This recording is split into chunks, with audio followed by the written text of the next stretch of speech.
Hello friends, welcome in my YouTube channel delight education point, जहाँ पे मैं मंजूषा तिवारी आपकी फिजिक्स टीचर आज मैं 11th क्लास का थर्ड चैप्टर स्टार्ट करती हूँ, जिसका नाम है विमीय विश्लेषण।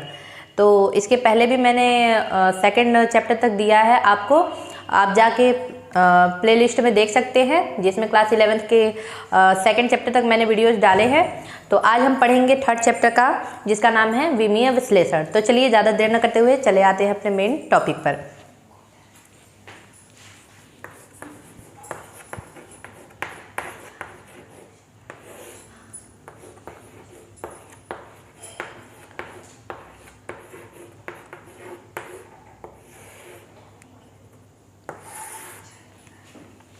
वैसे कहने को तो ये चैप्टर क्लास 11th के हैं, बट 12th वालों के लिए भी इससे बेनिफिट है।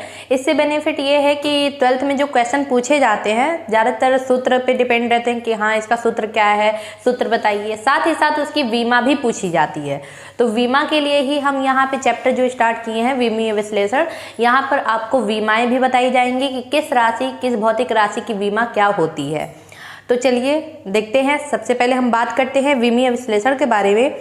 तो किसी व्युत्पन्न भौतिक राशि, सबसे पहले व्युत्पन्न भौतिक राशि, व्युत्पन्न भौतिक राशि क्या होता है तो हम आपको बता दें कि वे भौतिक राशियां जो ये दो या दो से अधिक, फिर से सुन लीजिए, वे भौतिक राशियां जो दो या दो से अधिक मूल भौतिक राशियों पर निर्भर होती हैं, वे भौतिक राशियां व्युत्पन्न भौतिक राशियां कहलाती हैं। किसी व्युत्पन्न भौतिक राशि की विमाएं वे घातांक हैं जो भौतिक राशि को व्यक्त करने के लिए उनके घात के रूप में, मतलब उनके पावर कह सकते हो घात के रूप में चढ़ाई जाती हैं। व्युत्पन्न भौतिक राशियों की विमाएं जो होती हैं, ये कह सकते हैं कि मूल भौतिक राशियों के जो पावर में चढ़ाए जाते हैं, जो घात पे चढ़ाए जाते हैं, वही उसकी क्या कहलाती है, व्युत्पन्न भौतिक राशियों की विमाएं। जैसे हम बात करते हैं किसकी, वेग की। तो वेग देखिए, वेग क्या है, वेग का फॉर्मूला सभी जानते हैं, विस्थापन बटे समय,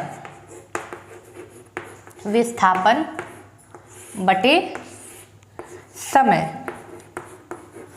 अब हम बात करें विस्थापन क्या होता है।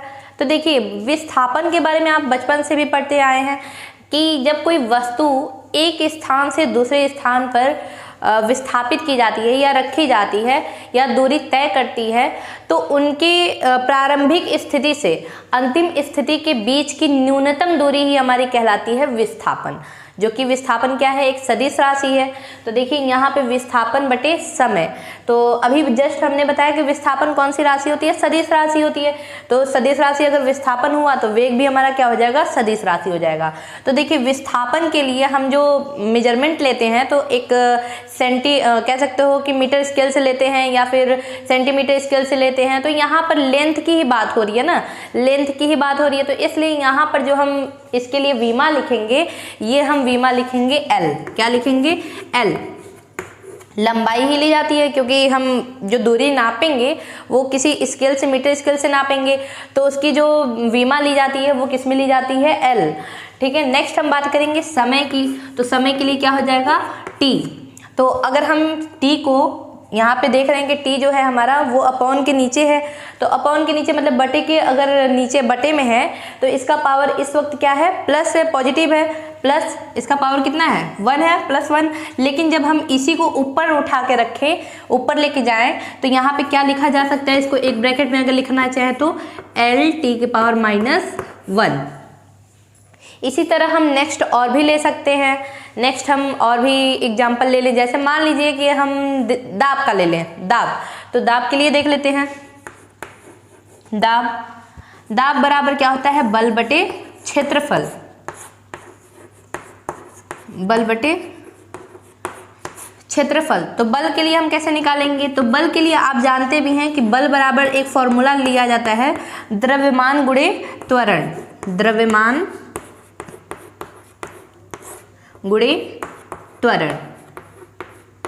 तो द्रव्यमान के लिए हम किग्रा यूज करते हैं, और द्रव्यमान की जो मतलब विमा ली जाती है वो क्या ली जाती है, M लिया जाता है।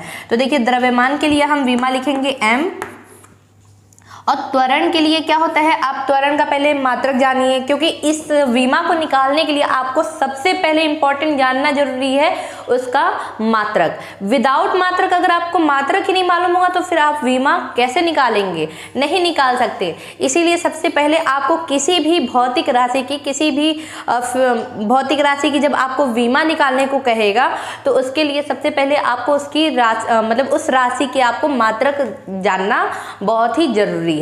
तो आप मात्रक जानेंगे तो आप उसकी विमा बहुत अच्छे से निकाल सकते हैं। तो देखिए त्वरण का मात्रक क्या होता है, त्वरण का मात्रक आप जानते हैं मीटर पर सेकंड स्क्वायर, यही होता है त्वरण का मात्रक, मीटर पर सेकंड स्क्वायर। तो मीटर के लिए हम अभी आपको बताया कि मीटर की जब मेजरमेंट करते हैं तो उसकी विमा क्या ली जाती है, उसकी विमा L ली जाती है। तो यहाँ पे लिख सकते हैं, इसके अकॉर्डिंग पहले हम यहाँ पे ही सॉल्व कर लें, फिर यही जो भी वैल्यू आएगी यहाँ पे हम रख देंगे। तो देखिए मीटर के लिए हम लेते हैं L, ठीक है, L क्या शो कर रहा है, लेंथ को, तो यहाँ पे L लिख लिए।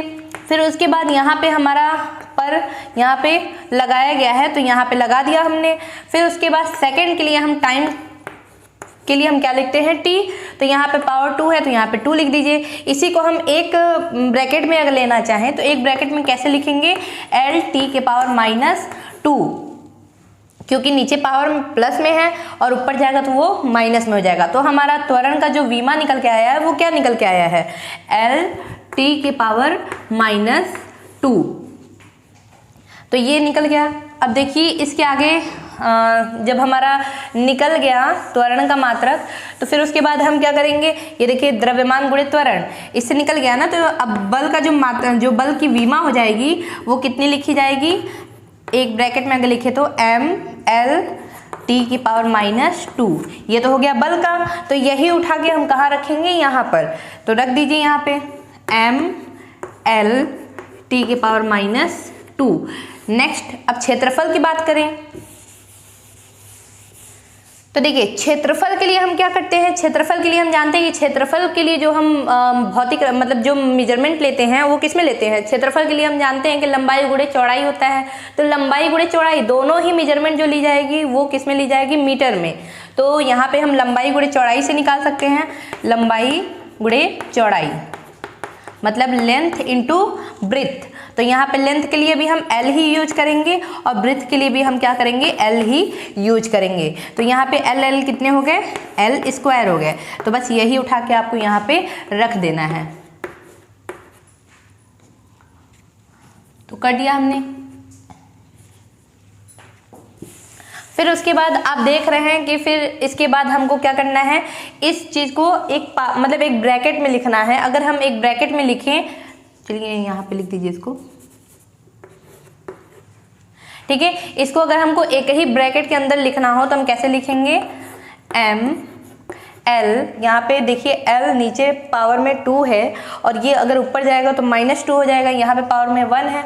तो ये जब L ऊपर जाएगा तो ये -2 हो जाएगा और यहाँ पे L के पावर कितना है, 1 है। तो यहाँ पे पहले सॉल्व करके दिखा देते हैं आपको। L के पावर इसका 1 और यहाँ से जब ये L के पावर गया है तो ये कितना हो जाएगा, L के पावर -2, ठीक है। तो L के पावर -2 यहाँ पे ही लिखना ठीक रहेगा, L के पावर -2। तो यहाँ पे देखिए ये -2 और ये +1 कितना हो गया, L के पावर -1, क्योंकि -2 में से +1 जाएगा, कितना बचेगा, -1। तो यहाँ पे हो जाएगा कितना, ML के पावर -1 T की पावर -2। तो हमारा जो दाब का प्रेशर का जो विमा निकला है डायमेंशन वो कितना निकला है, ML के पावर -1 T की पावर -2। इसी तरह हम और भी भौतिक राशियां हैं तो उनको भी निकाल के इसी तरह निकाल सकते हैं। जैसे आपको क्वेश्चन में भी बहुत पूछे जाते हैं कि दाब का निकालिए, फिर उसके बाद पूछे जाते हैं पृष्ठ तनाव का निकालिए, उसके साथ साथ आपसे चुंबकीय फ्लक्स, चुंबकीय क्षेत्र सबका मतलब निकालने के लिए दिया जाता है क्वेश्चन। तो आप सबसे पहले जब तक उसकी मात्रक को नहीं जानेंगे तब तक आप उसकी विमा नहीं निकाल सकते। और ये आपके मोस्टली कह सकते हैं कि हर एक एग्जाम, चाहे वो इंटर फर्स्ट ईयर का हो, चाहे वो सेकेंड ईयर का हो, चाहे वो कॉम्पिटिटिव एग्जाम हो, हर एक क्षेत्र में, हर एक फील्ड में जरूर आपसे विमा पूछा जाता है, डायमेंशन उसके जरूर पूछे जाते हैं। तो चलिए ये तो बात हुई विमा की। इसी तरह हम और भी मात्रक निकाल सकते हैं इसके अलावा भी।